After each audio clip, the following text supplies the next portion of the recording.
In Ask, I'm going to ask you to do something that could be the opposite of what you've been taught most of your life. What we're going to talk about is not to chase money and market and figure out how to get people to buy from you. Instead, the whole idea of Ask is to bring into the world the part of yourself that other people really want to know. That's where the prosperity is. The prosperity is in connecting enough to the part of yourself that has the resonance and gift inside for you, where you decide based on the product that you want to bring into the world. You decide, not the market. You decide what you want to do with your life. And the connect approach is how you want to do it.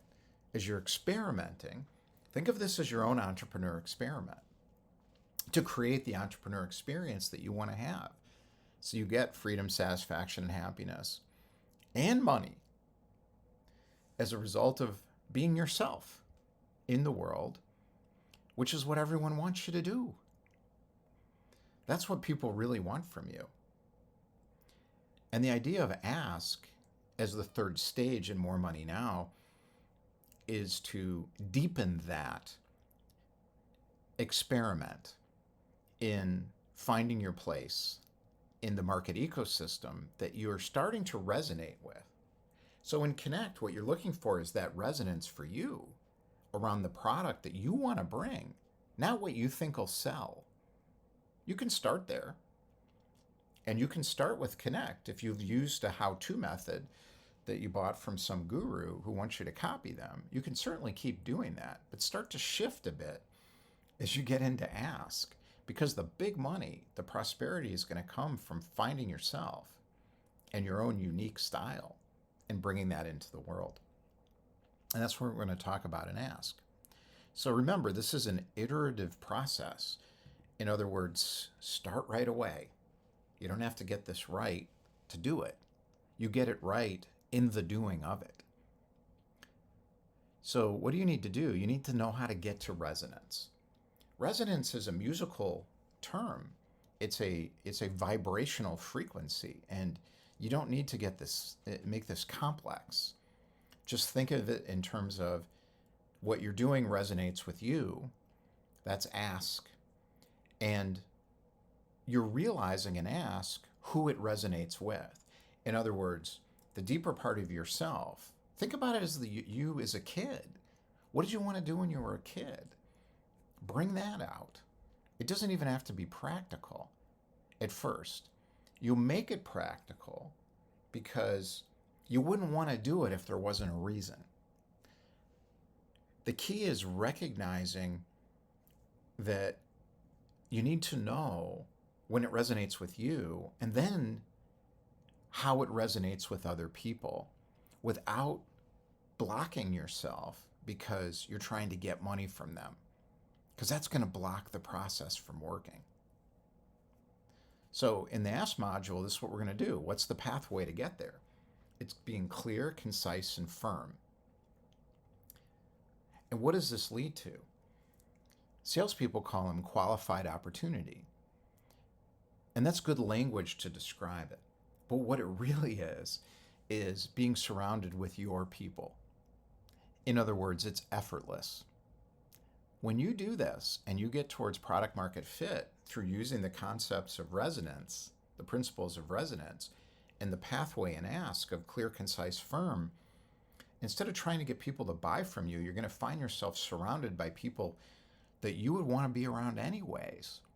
And they're going to give you a lot of money because your inner prosperity will be attracted to them, and they'll understand you're a serious person, you have something to bring to the world, and you've done the necessary work to figure out what that is and constructed that in a storyline around the form of a product, not to persuade and market, but to connect with other people in a way that feels right for you and feels right for them. This is one of the toughest things to do. Because if you're like me, you spent a lifetime learning how to succeed, and you believe in the need to have success methods and how to succeed methods. I've been doing this since I was 21 years old, and I never had a how to succeed method until 2020. And when I discovered how to succeed methods online, I started using them all. And then none of them worked. And even when they did work, as defined by starting to get prospects, leads, pipeline, clients coming in, I didn't want it. I didn't want that success. I wanted something else. And I found it. And the learning approach for me came from not using any of the how-to methods that I learned from gurus on social media. None of them. None of them worked for me. And they won't work for you either when work is defined as inner feelings of prosperity with the money and success and everything that comes with that. So unlearning those how to succeed online, how to get a 7-figure business, how to get passive income, how to make your coaching practice successful, how to make your service business a big win for you, how to get lifestyle freedom, all of that stuff. The how to get those things does not lead to how to get those things, because even if you get it, you're going to have to do things you don't want to do to stay there. And it's because you're going to attract people who are in pain because you're marketing, and that's how you attract people you don't want to hang out with. This is what happened to me. I had a success burgeoning with a company concept. And I went to the first meeting and I didn't want to be there myself because I looked at the people in the room and they wanted me to have an answer for them. And I didn't want to have an answer for them.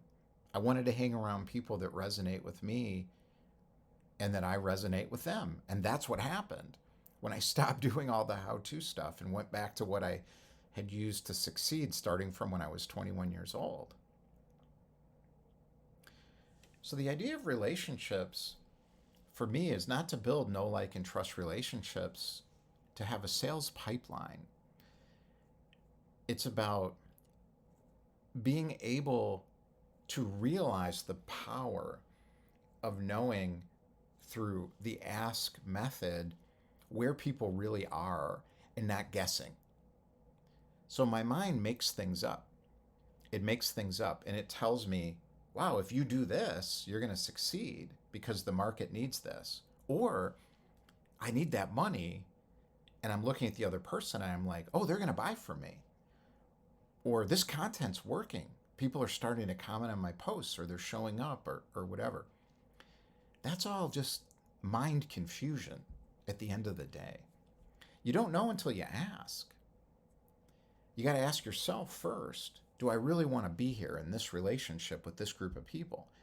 So if you're attracting an audience, for example, on social media, and you start to ask yourself, what's going on here? You may realize they're all there just because they want to sell you something. They're not there because you resonate with them. They're there because it's part of their sales strategy. I'm like, well, I don't want that.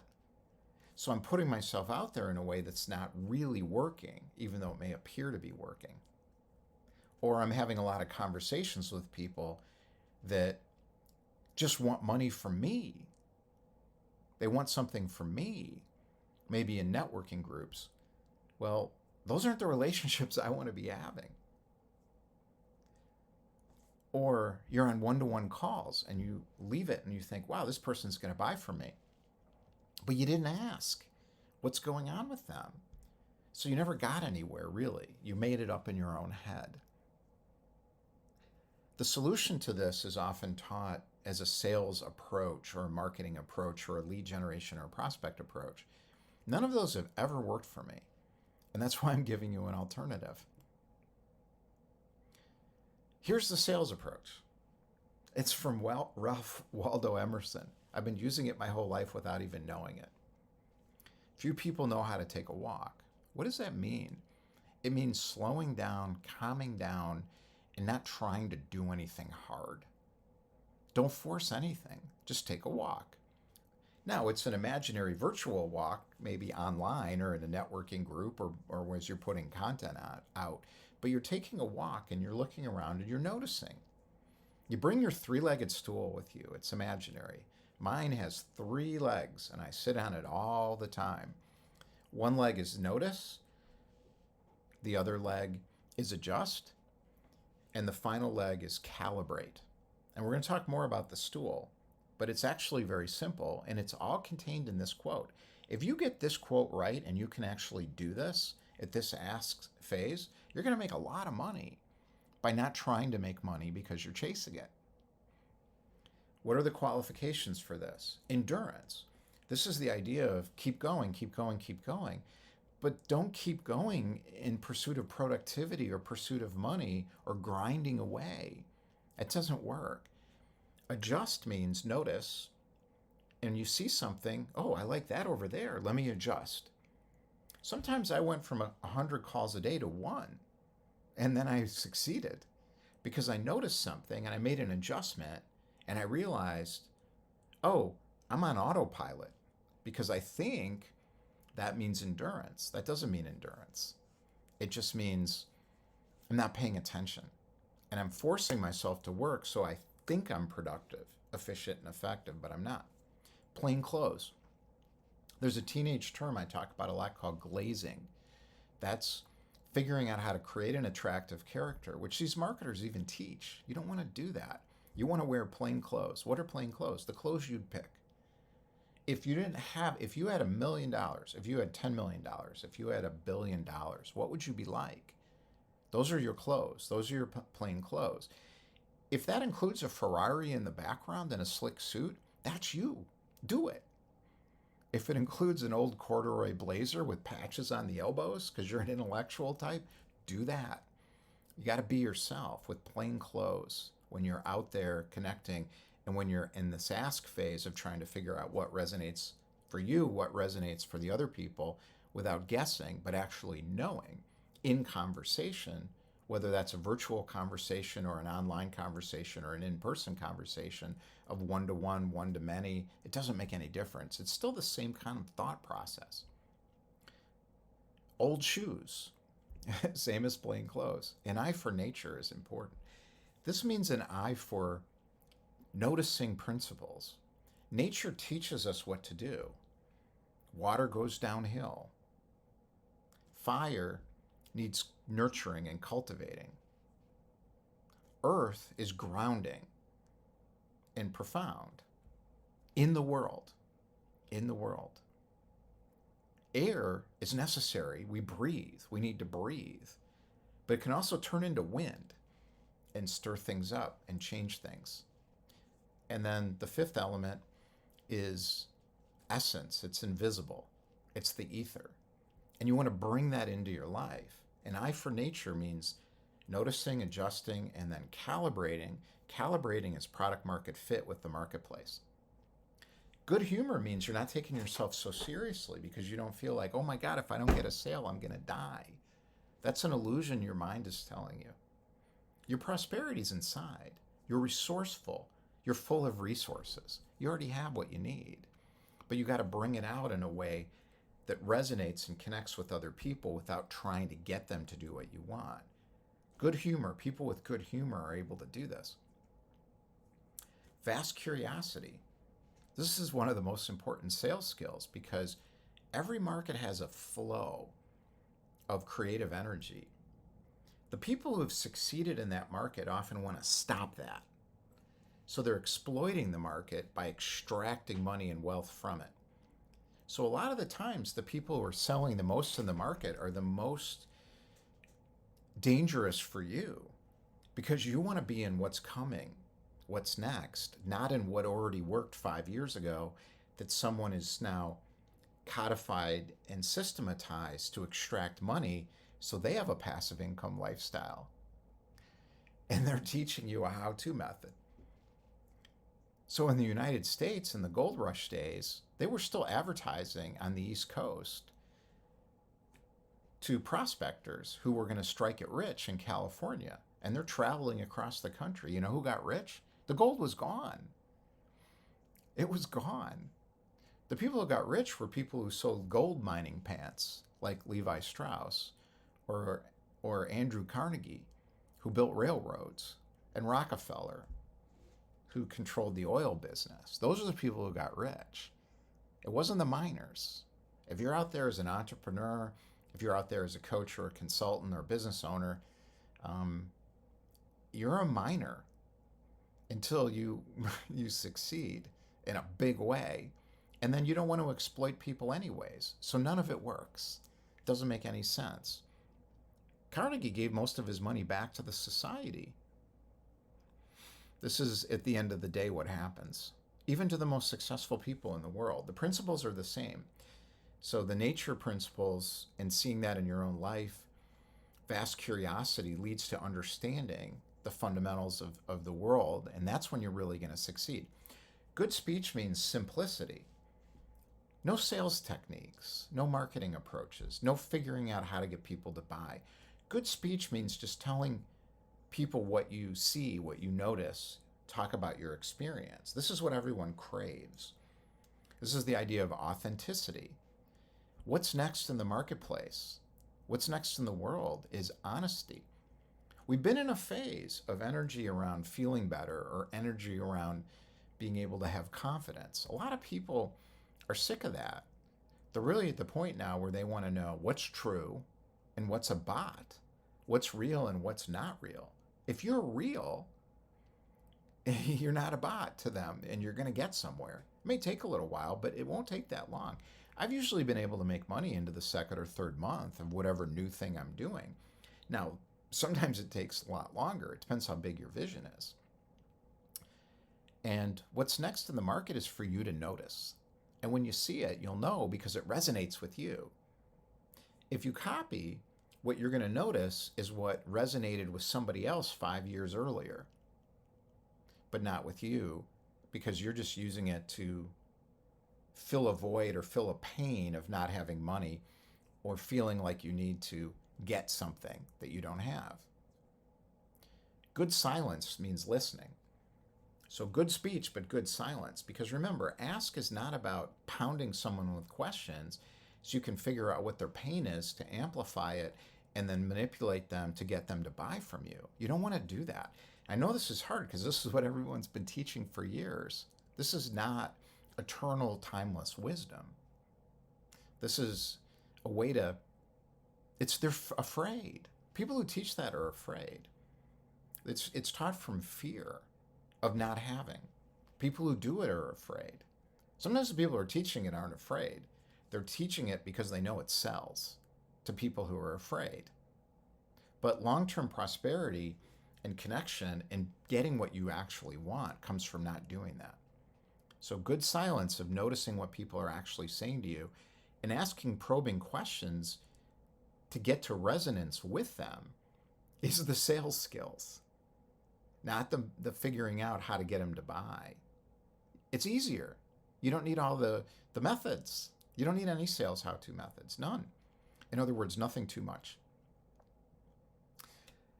This is even proven in corporate sales. I've done a lot of corporate sales and I was successful because I challenged people's conventional notions instead of trying to figure out how to get them to think what I wanted. I told them what I thought, and I looked and noticed if it resonated with them or not. And that's always worked for me because I could find people who were also noticing the same things I was. Like today, looking at the influencer social media economy, and I'm looking and I'm saying, this is not what's next because it feels cringy, as a teenager would say. Because a lot of people in it are selling stuff that doesn't work. And they're trying to become popular. And the things they're doing don't resonate with me. So I'm like, well, that's not next for me. Now it may be next for you. Maybe you want to climb social media mountain. Then do it because it resonates with you. And then what you challenge is the conventional wisdom. You may challenge me and say, no, I can make social media work. Get up to social media mountain, become popular, have all these fans and followers that give me all this money so I can go hang out on the beach. Do it. If that's what feels right for you and it resonates, do it. But you got to find your own way there. Don't copy someone else who did it. That's not how they did it. So you bring fresh ideas to the marketplace and the conversations you have in this ask phase, you're going to win. And this is the secret weapon in corporate sales. This has been studied. I think this was Harvard Business Review. It's called Challenger Selling. 50% in complex, high ticket B2B sales. In coaching, they talk about high ticket being 50 grand. I'm talking about a $100 million sale, a $10 million sale. I had sales that were almost $1 million in revenue. Complex B2B sales environments that involved a lot of buyers in a difficult environment, a difficult corporate environment where people that resisted change. 50% were not the people who focused on the relationships or the people who figured out how to get people to do what they wanted. They were people who challenged the thinking. And that's what people really want. But you have to do it with respect and looking for resonance.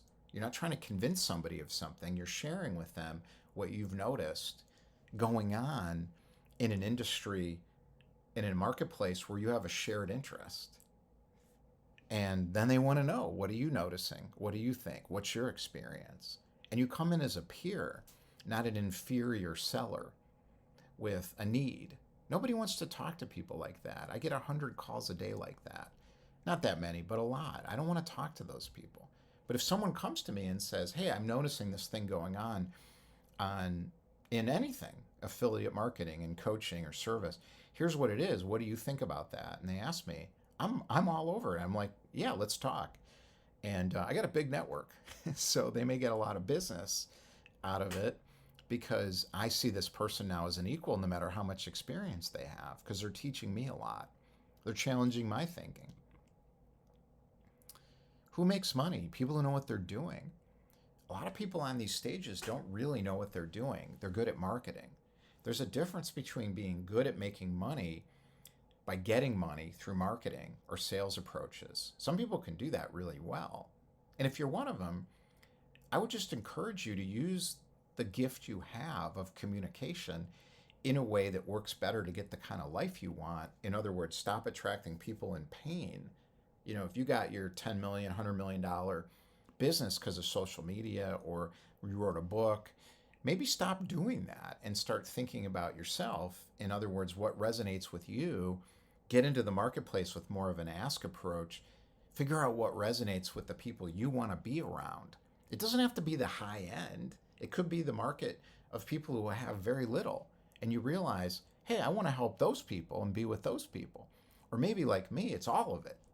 Because I don't want to stratify things. I don't want hierarchy.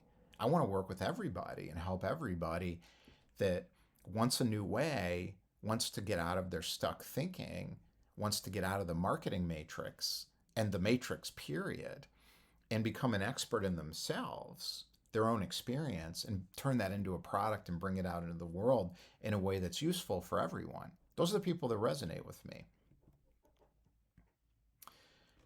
So the idea of rejection is based on a concept called friction. In other words, you find yourself, you find your direction, you get all excited, and then you go tell everybody and they reject you. But they're not rejecting you, they're rejecting themselves. So what's really happening is they don't understand what you're saying and they don't want to change, or they have a belief system around the thing you are rejecting and they don't like that. This happens to me all the time where people think I'm attacking them because they're a marketer, and I'm not. I'm saying elevate your game. Stop marketing from fear. And you know, people are amazed. They're like, well, how can that person, they have a $100 million company? And I'm like, they're afraid. I can see it. I look in their eyes and I'm like, this person is afraid of no longer being relevant. So they're over marketing because they see their numbers going down and it gives them fear that they don't matter anymore because they don't feel they matter inside themselves. So if you feel connected to yourself, rejection is no longer a problem because that friction will become obvious to you and you'll see it as just someone who's confused that isn't resonant with you, and you move on to the next person. So to me, this idea of life is 10% what you make it and 90% how you take it is this. So making it is the forced effort to get what you want in the world, to be a success. The 90% and the really successful top 1% kind of people don't play that game. They're playing the game of, how do I release myself from the prison of friction of people who don't understand what I'm doing or care? And there's ways to do that in the ask phase, which is be yourself and ask people specific questions. If somebody's rejecting you, you say, why aren't you interested in the thing I'm talking about? Or how did you understand what I said? And you may find there's a belief system that comes up that they start questioning. This happens to me all the time. And then they realize, wow, what you say makes sense. I didn't understand it. I thought you hated marketing. And I'm like, no, I don't hate marketing. That's not the point. So the ask trap is to get caught in the objections. The objections is someone's confusion. So they're blocking themselves from getting what they want a lot of the time because they're stuck in a belief system that you have to chase money and you have to chase wealth and you're hustling and you're selling them. And if you are, they're right. And they're just telling you the truth. And you need to like say, oh, wow, I got to work on that and stop doing that. But if you're not, and you figured it out and you're just right there, honestly, you've worked out your product, you've worked out your connect approach, it fits, you're just in the ask phase in relation to somebody, whether you're posting or talking to them or networking with them or chatting with them, same principles apply. The the key with this ask trap and avoiding it, not ask trap and avoiding it is to recognize that context is important. So when you're speaking, when I'm speaking a lot, I can hear what the objections are going to be and I bring them up not to get people to buy from me, but to get people to understand themselves differently because they misinterpret what I'm saying because they're stuck in their own belief system. I know that's a lot to ask of you to understand. So the way you do it is do it. You'll start to see it as you practice this. So what are you really trying to get to here? You want to know what don't they know? You want to know why don't they know it? And you want to know what are their objections. When you get to this, you're a market expert. I've been doing this my whole life. And I looked at what don't they know always. And I just did it intuitively. What does the market not know? I don't have to convince them that they don't know because they're not going to listen to me. But I need to know.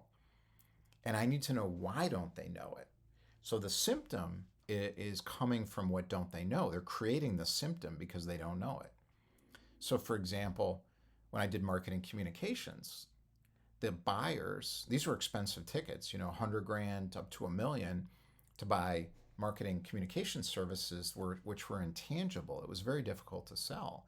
And I succeeded in that industry because what they didn't know was that it was possible through a non-standard creative approach, well thought through, to motivate their audiences, which were business to business communications approaches. They didn't know that. And they didn't know the company I worked for had those capabilities. What don't they know? So they saw it as just another thing they had to do. Why don't they know that? Because they'd worked with big names. So I didn't work for a big name. I worked for a company no one had ever heard of. And I succeeded without the branding of a big name because I was able to cut through the confusion. But I let them say to me, well, we don't work with small companies. We don't work with boutiques. And I'd say, oh, I get it because you get fired if it screws up. And they'd say, no, that's not it. It's just too complex. And I'd say, oh, well, what if it was more a creative approach that was well thought out and the people I worked for really knew what they were doing? Then would you be interested? I'm just using this as an example of how ask works. Ask. Know their objections ahead of time by being an expert in your market. I know today people are thinking, and I hear it when I listen to people and I listen to what they're saying online in their own posts. They're confusing opinions and beliefs with knowledge and experience and principles. So I know the objections are coming from beliefs. And one of the beliefs is you got to hustle and force it. Another belief is you got to be an expert at marketing. Another belief is you have to have social proof and authority to persuade people. Their objections are getting rid of all that. So I have to think all the time of bringing that up when I'm talking to people so they can start to think about it. And if they don't get it, there's no resonance. Ask is about resonance. It's getting to resonance where we share an understanding. Now, when you get to the next step, schmooze, which we'll get to later in the next video, it's all about shared desire. And that's the next stage after ask. So I'm not going to explain that yet. So the idea of follow up in today's world is not about chasing people, because if you're chasing people to follow up, you never got to resonance, because you never got to ask to figure out what do they really want. What do they not what their problem is or their pain. That doesn't matter. What matters is, do you resonate with each other? If you resonate with each other and you go to this next step called schmooze, there's another step after that called next, where it's like, what are we going to do together, if anything? Let's decide now. So there's no follow up necessary. What is necessary is to be visible with them on an ongoing basis. Because a lot of people are still working through their confusion, or you're not the right fit for them with what you're doing in that moment. But there's still resonance, but you didn't deepen it into a shared desire where you're going to do something together now. So when people resonate with each other, what you want to do is give them a way to see you and be visible. I got rid of the email list because it doesn't resonate with me, and it doesn't resonate with other people, because everyone was telling me I don't want any more emails. So I'm like, well, why would I do an email list? Why would I try to get you on an email list when nobody wants emails anymore? So what do they want? They don't want your newsletter, but I have a newsletter. Why? Because I can put it out in public, and people who really have resonated with me can stay in touch that way. I have a whole content ecosystem to do this, and I have a whole system of partners that are networking for us, for the Entrepreneur Experience Campus, with connection and continuous visibility into the market. Now, you don't have to go as far as me, but you want some kind of a system or approach that's not one-off where you're chasing after people. You just definitely don't want to be doing that. And I would be careful not to build this on social media like a Facebook group or even LinkedIn, just because those systems can change the rules and then you're kind of screwed, or they can cancel you. So you want something more that you own, like a Medium or Substack or Quora or subreddit or other ways, a networking kind of event, maybe where you can keep people engaged that's free. There's lots of ways to do it, and I'll be doing videos on different ways, so you can find the one that works for you.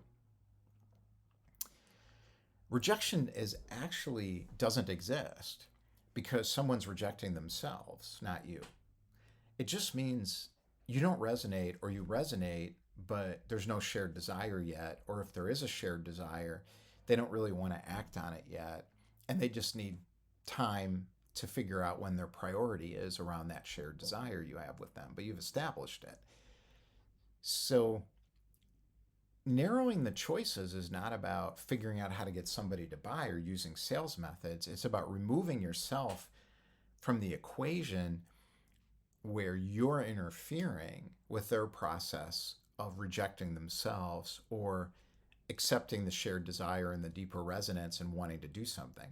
So what you're doing, and we'll get into next later, is you're asking.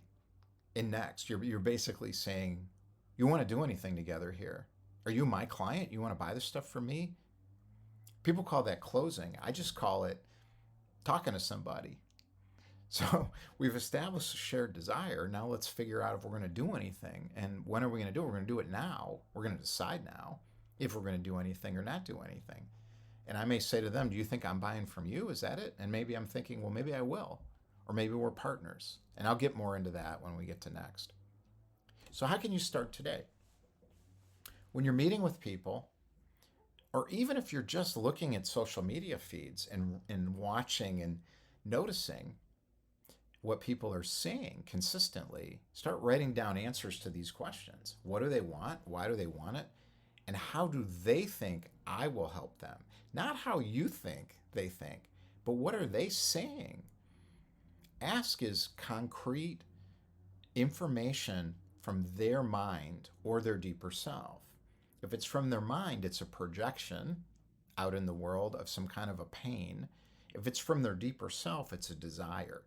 Now that's confusing, and I've got some videos and articles on the difference there, but the main thing is just be where you are with that right now and be able to write down what do they want, why do they want it, and how do they think I will help them. And when you can really flush out that story and tell it to yourself or somebody else, you're getting there. And that's moving towards the holy grail of all of this, which is product market fit.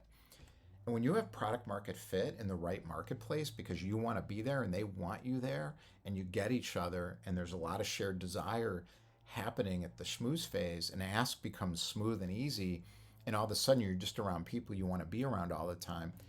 That's security, stability, and success without even having any money coming from it. Because you're going to know success is inevitable. That's what happened with me. Before I got any, I knew success was inevitable because I had product market resonance. So More Money Now Schmooze is coming next. Anybody attractive in the world, whether it's looks because they have money or they've had success or they know something everyone wants to know, is overwhelmed by people trying to get something from them. All those people have a need for connection with people that resonate with them and they can create shared desire with. And if you show up, I don't care how successful that person is, they'll find time for you if they see you. But they have to see you, meaning they see the real you. That comes out through the product. And being real when you connect and when you ask without any marketing filters, which blocks them from seeing the real you. So, schmooze is about getting into the phase where you're just making out and having a good time together.